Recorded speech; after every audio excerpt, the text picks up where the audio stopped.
Hi hello வணக்கம் and welcome. நான் உங்கள் சினிமா ரசிகன். இது உங்கள் சினிமா ரசிகன். ஸோ இப்போது இந்த வீடியோவில் என்ன பார்க்க போகிறோம் அப்படின்னா, டி மோன்டி காலனி பாகம் 2. இப்போது உங்கள் வீட்டு பக்கத்தில் இருக்கிற தேட்டரில் ரொம்ப ரொம்ப சக்ஸஸ்ஃபுல்லாக ஓடிக்கிட்டுருக்கும். ஸோ அந்த படம் ஏன் பார்க்கணும் அப்படின்றது தான் இந்த video. So first of all, Demonte Colony பாகம் 2. ஸோ படத்தோட ஒரு பிக்கஸ்ட்டு சக்ஸஸ்ன்னு சொல்லலாம். 2015 வந்து டி மோன்டி காலனி வந்து ஒரு அன்எக்ஸ்பெக்டடான ஒரு த்ரில்லர் ஜானரில் எடுத்த ஒரு மிகப்பெரிய சக்ஸஸ்ஃபுல் படம்னு சொல்லலாம். ஸோ அந்த படத்தோட பாகம் 2 தான் டி மோன்டி காலனி 2. ஸோ பாகம் 1 பற்றி பேசாமல் பாகம் 2 பற்றி சொன்னால் ஒன்று புரியாது. ஏன்னா ரெண்டுமே அதோட கண்டினியூவேஷனாக தான் பார்ட் 2 எடுத்திருக்காரு அஜய் ஞானமுத்து அவர்கள். ஸோ உண்மையிலே சூப்பர்ப், அதாவது ஒரு பர்ஃபெக்ட் சீக்வல் அப்படின்னு சொல்லலாம் இந்த படத்தை. எனக்கு தெரிஞ்சு இதுவரைய இவ்வளோ கனெக்ஷன்ஸ் இருக்கிற ஒரு சீக்வல் வந்து இருந்திருக்கா அப்படின்னு கேட்டிங்கன்னா நான் பார்த்ததில்லை அப்படின்னு சொல்லலாம். ஏன்னா இது ஒரு பெஸ்ட்டு கனெக்டட் சீக்வன்ஸான படம் அப்படின்னு சொல்லலாம். ஸோ அப்படிப்பட்ட ஒரு படம் தான் ரொம்ப அற்புதமாக பணைஞ்சு வச்சுருந்தார் 2 பார்ட்டையும். அந்த பார்ட்டில் எனக்கு ஃபஸ்ட்டு சீன் இதில் அந்த ஜோசியரை காமிக்கும் போதே ஐ எம் ஃபெல்ட் அப்படின்னு சொல்லலாம். ஒரு மாதிரி படம் வேறு லெவலில் இருக்க போகுது அப்படின்னு நானே ஃபிக்ஸ் பண்ணேன். ஸோ அப்படி பார்த்த படம் தான் டி மோன்டி காலனி பாகம் 2. எஸ். ஸோ ஏன் படத்தோட பேர் டி மோன்டி காலனி அப்படின்னு பார்த்தீங்கன்னா, பார்ட் 1ஓட சீக்வல் அப்படின்றதுனால பார்ட் 2ன்னு வச்சுருக்காங்க. ஸோ பார்ட் 1க்கு ஏன் டி மோன்டி காலனின்னு பேர்னா, அந்த காலனியில் வந்து ஒரு கோஸ்ட் இருக்குது. ஸோ அது வந்து ஒரு குறிப்பிட்ட நாளில் வந்து அங்கே போகிறவங்கள வந்து கொல்லுது அப்படின்ற மாதிரி ஒரு கதை இருக்கும். ஸோ அதனால் பார்ட் 1 நீங்கள் பார்த்துருந்தீங்கன்னா அது நல்லாவே புரிஞ்சிருக்கும்.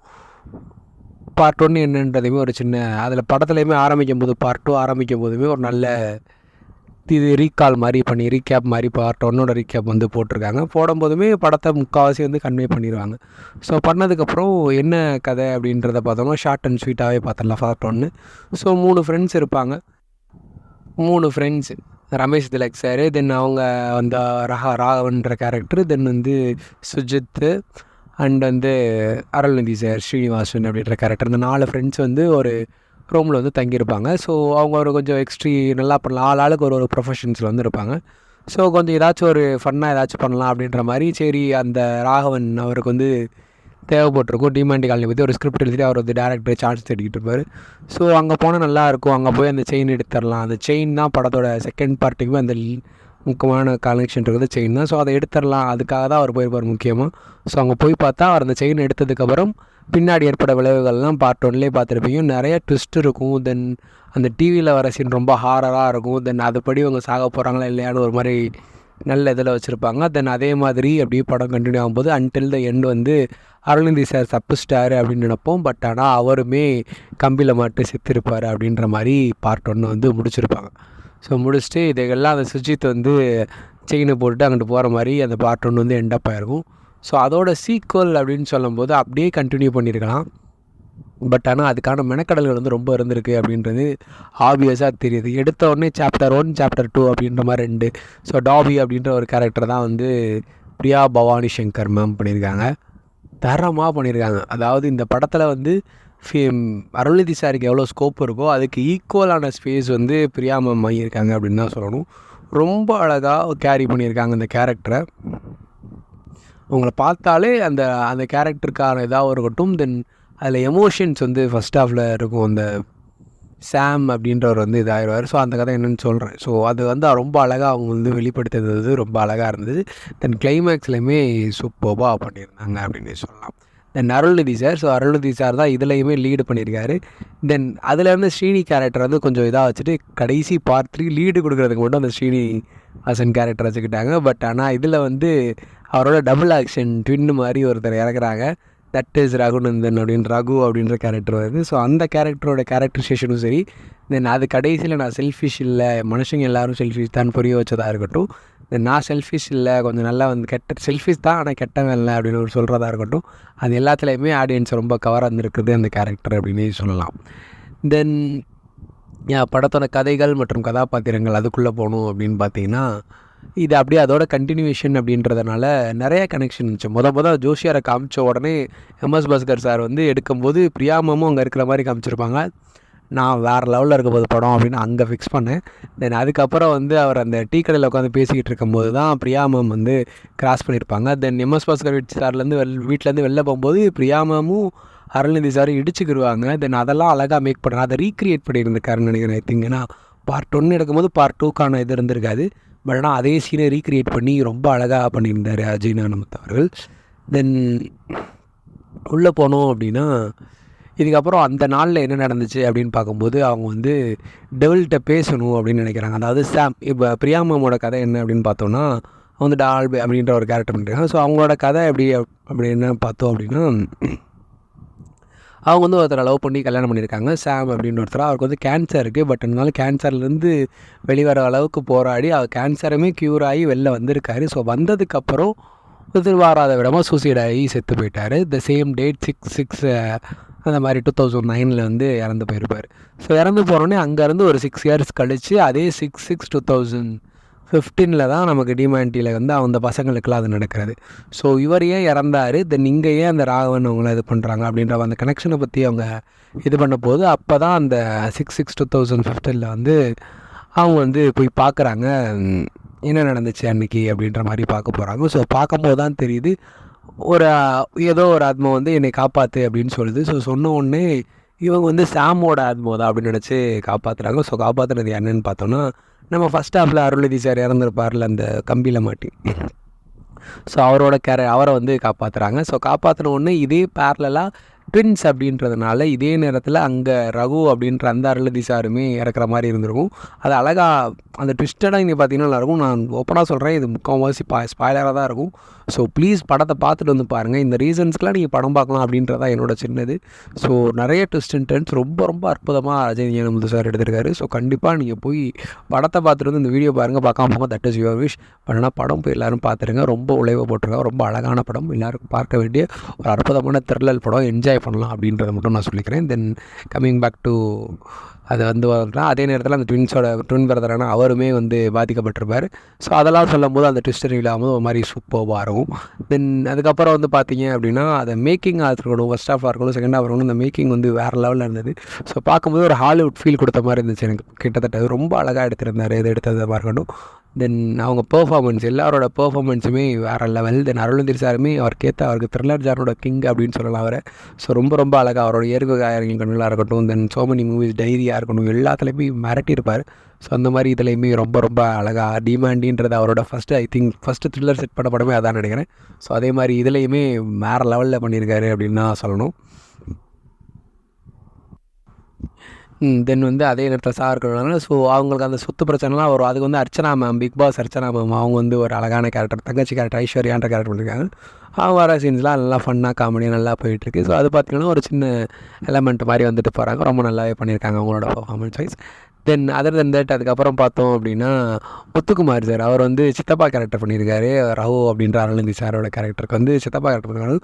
சூப்பராக மனுஷன் நடிச்சிருக்காரு. தென் வந்து மீனாட்சி கோவிந்தராஜன் அவங்களுமே அவரோட ஒரு சின்ன, அதாவது இந்த வட்டம் போய் இந்த 2015 ஸோ 2021 வந்து 6/6/2021 வந்து அதே டிமாண்டி வந்து நடக்கும்ல.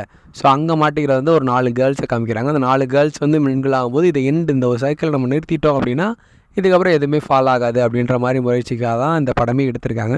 பட் எடுக்கும்போது கடைசியில் வந்து தவறின உடனே நான் 2027 பார்த்துக்கிறேன் அப்படின்னு வந்து ஸ்ரீனி கேரக்டர் சொல்கிற மாதிரி தான் படத்தை முடிச்சிருப்பாங்க. ரொம்ப ரொம்ப அழகாக இருந்தது அதை பார்க்குறப்ப. தென் அதே மாதிரி கோமாவுக்கு வந்து ஸ்ரீனி இருந்திருப்பார்ல தன்னால், இப்போ வந்து ரகு கோமாவுக்கு போன மாதிரி தான் படத்தை முடித்திருப்பாங்க. ஸோ நல்லா இருந்துச்சு அதை பார்க்குறப்ப ஒரு மாதிரி. தென் பேக்கில் போய் பார்த்தோம் அப்படின்னா என்ன ஆகுது அப்படின்னா அதே மாதிரி இந்த படத்தை எங்கெங்கெல்லாம் கனெக்ட் பண்ண முடியுமோ பார்ட் 1 நிறையா இடத்துல கனெக்ட் பண்ணியிருந்தாங்க. அது எல்லாமே ரொம்ப அழகாக ப்ளேஸ்மெண்ட் ஆகிருந்துச்சு.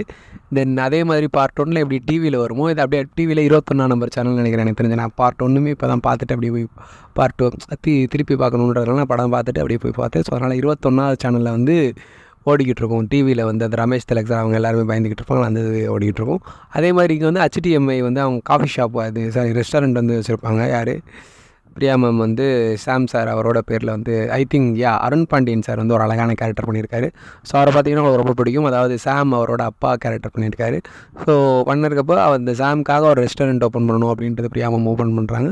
ஸோ ஓப்பன் பண்ணதுக்கப்புறம் பார்த்தீங்க அப்படின்னா அங்கே வந்து அவர் அது நல்லா கனெக்ஷன் இருக்கும். அவர் சொல்ல வரும்போது ஸ்பூனை போடுறது அது சீன்லாம் ஒரு மாதிரி கனெக்டிவாக இருக்கும். நீங்கள் பார்த்தீங்கன்னா தான் புரியும். தென் பிரியா மேம் வந்து என்ன பண்ணுறாங்க அப்படின்னு பார்த்தோன்னா, சாமோட ஆவிட்ட பேசணும் முயற்சி பண்ணி தான் தெரியாமல் அருள்நிதி சாரை பழக்க வச்சதாக இருக்கட்டும், தென் அதுக்கப்புறம் நடக்கிற மூமெண்ட்லாம் இருக்கட்டும். தென் ஃபைனலி என்ன பண்ணணும் அப்படின்னா, அந்த சைக்கிளை நிறுத்தணும். அது எப்படியாச்சும் சாமோடாவே அந்த நடுவில் தத்தளிச்சிக்கிட்டு இருக்கக்கூடாது, நிம்மதியாக இருக்கணும் அப்படின்னு தான் அருண் பாண்டியன் சார்னு ட்ரை பண்ணுறாங்க. அட் த சேம் டைம் வந்து ரிச்சர்ட் அப்படின்ற கேரக்டர் அருண் பாண்டியன் சார் வராது. தென் சாமுவேல் நிச்சர்ட்டு தான் அவரோட கல்யாணம் பண்ணிடுவாங்க. அந்த கேன்சர் வந்தவர் வந்து சாமு வந்து கல்யாணம் பண்ணிடுவாங்க. கல்யாணம் பண்ணிவிட்டு அதுக்கப்புறம் வந்து சூசைட் பண்ணுறாங்க. தென் ஏன் சூசைட் பண்ணான்றது இந்த பார்ட்லேயுமே ஏன் ரிவீல் பண்ணல. பட் ஆனால் டிமாண்டியோட ஒன்றாவது தூண்டுதலாக இருக்கும் அப்படின்ற மாதிரி தான் முடிச்சிருப்பாங்க. இந்த டிமாண்டிக்கு மேலே ஒரு ஆள் இருக்க மாதிரி ஒரு கிங் இருக்கார் அப்படின்ற மாதிரி முடிச்சிருப்பாங்க. ஸோ அதுக்கு ஒரு புக்கை சொல்லியிருப்பாங்க. அந்த புக்கை நீங்கள் பார்த்தீங்கன்னா அந்த புக்கோட நேம் வந்து எல்லாத்துக்கும் கனெக்ட் ஆகும். ராகவன், அதாவது ஃபஸ்ட்டு பார்ட்டில் டேரக்டராக இருப்பார், அவர் படிச்சிருப்பார். தென் அதுக்கு முன்னாடி இருந்தவங்க எல்லோரும் படிச்சிருப்பாங்க.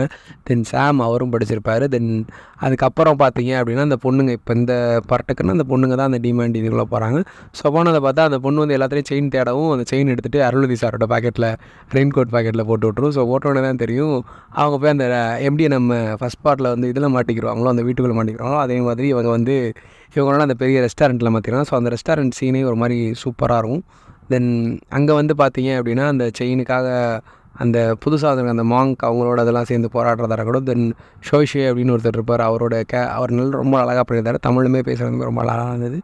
தென் அவர் அதுக்காக இவங்களுக்காக போராடுறதா இருக்கட்டும், அது எல்லாமே ரொம்ப பார்க்குறதுக்கே ஒரு மாதிரி நல்லா இருந்தது.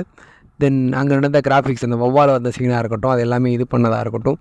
தென் பிரியா மேம் வந்து அதை ஹோல்டு பண்ணி கடைசி சீனில் வந்து அருள்நிதி சார், நான் நீங்களும் இப்போ ஈவன் 2 உயராக தான் இருக்கீங்க, நான் அதாவது இப்போ இவர் இறந்தாருன்னா அங்கே இருக்க இன்னொரு அருள்நிதி இறந்துடுவார். ஸோ ஆனால் நான் வந்து அது உள்ளே போய் அந்த செயினை எடுத்து தூக்கி போகிறேன், நீங்கள் அந்த செயினை அழிச்சிருங்க. அப்போ வந்து கடைசியில் அது நல்லாயிருக்கும். அந்த 2 பேரும் சீன் நான் ரீல் பண்ண வரல. ஸோ அதை நீங்கள் படத்தில் பாருங்க, ரொம்ப நல்லாயிருக்கும். இந்த படத்தில் அந்த இன்னொரு ட்விஸ்ட்டு தரமாக இருக்கும். அதாவது இங்கே எப்படி படம் ஓடுதோ அதே மாதிரி அங்கே HTMI அப்டேட் ஆகிருப்பாங்க. இங்கே 21 அங்கே HTMI அப்டேட் ஆகிருப்பாங்க. ஸோ அதில் வந்து அங்கே படம் ஓடுறதுல வந்து இவங்க 2 பேர் இருப்பாங்க. பிரியா மேம் இருப்பாங்க, அருள்நிதி சார் இருப்பார். தென் அந்த மாங்க் அந்த பெரிய அவர் இருப்பார். தென் அதோட ஒரு சின்ன பையன் இருப்பான். அந்த சின்ன பையன் யார் அப்படின்றத நீங்கள் படத்தில் போய் பார்த்தீங்கன்னா ஒரு மாதிரி மறந்துடுவீங்க. ஸோ அவ்வளோ அழகாக அது ரொம்ப நல்லா இருந்துச்சு. அதை பார்த்தோன்னே வாவ் சூப்பர், வேறு லெவல், நான் கத்துறேன் அந்த இடத்துல, அஜய் சார் சூப்பராக அது அந்த கனெக்ஷன் வந்து வேறு லெவலில் இருந்துச்சு. ஸோ அந்த மாதிரி நிறையா சீன்ஸ் வந்து ரொம்ப மொமெண்ட்ஸாக இருக்குது, ரொம்ப அழகாக இருந்தது, எனக்கு பார்க்குறதுக்கு ரொம்ப பிடிச்சிருந்தது. ஸோ அதனால் எல்லோரும் பார்க்கணும் அப்படின்னு நான் ரொம்ப ஆசைப்பட்றேன். கண்டிப்பாக டிமாண்டி காலனி 2 வந்து ஒரு நல்ல த்ரில்லராகவும் இருக்கும், அட் த சேம் டைம் ஒரு நல்ல ஒரு என்டர்டெய்னராகவும் இருக்கும், எல்லாருக்கும் ரொம்ப பிடிச்சும் இருக்கும். ஸோ அதுக்கப்புறம் பார்ட் 3 பார்ட் 4 ஐ திங்க் 4 வரையும் வரும் அப்படின்ற மாதிரி தான் சொல்லியிருந்தார். ஸோ கண்டிப்பாக அதுக்காக நாங்கள் எல்லாருமே வெயிட் பண்ணுவீங்க பார்த்ததுக்கப்புறம் அப்படின்னு நான் வந்து ஷுவராக சொல்லிக்கிறேன். ஸோ கண்டிப்பாக வீட்டு பக்கத்தில் இருக்க தேட்டரில் வந்து டிமாண்டி காலனி வந்து ஓடிக்கிட்டு தான் இருக்கும். ஸோ ஃப்ரெண்ட்ஸோட ஃபேமிலியோடு போய் பார்க்குற ஒரு அற்புதமான படம் தான். தென் கடைசியில் அல்ஃபோன்ஸ் அப்படின்ற ஒரு லைப்ரரியன் கேரக்டர் ரிவீல் பண்ணாமல் வச்சுருக்காங்க. ஸோ அது யார் பண்ணுவோம், என்ன பண்ண போகிறாங்க அப்படின்ற மாதிரி ஒரு மாதிரி ட்விஸ்ட்டோடு தான் முடிச்சிருக்காங்க. ஸோ கண்டிப்பாக எல்லோரும் வீட்டு பக்கத்தில் இருக்க தேட்டரில் போய் டிமாண்டி காலனி பாருங்கள் பார்ட் 2. ஸோ உங்கள் எல்லாருக்கும் பிடிச்ச ஒரு ஒண்டர்ஃபுல்லான த்ரில்லர் படமாக தான் இந்த டிமாண்டி காலனி 2 இருக்குன்றதில் எந்த ஒரு சந்தேகமுமே கிடையாது. தேங்க்யூ.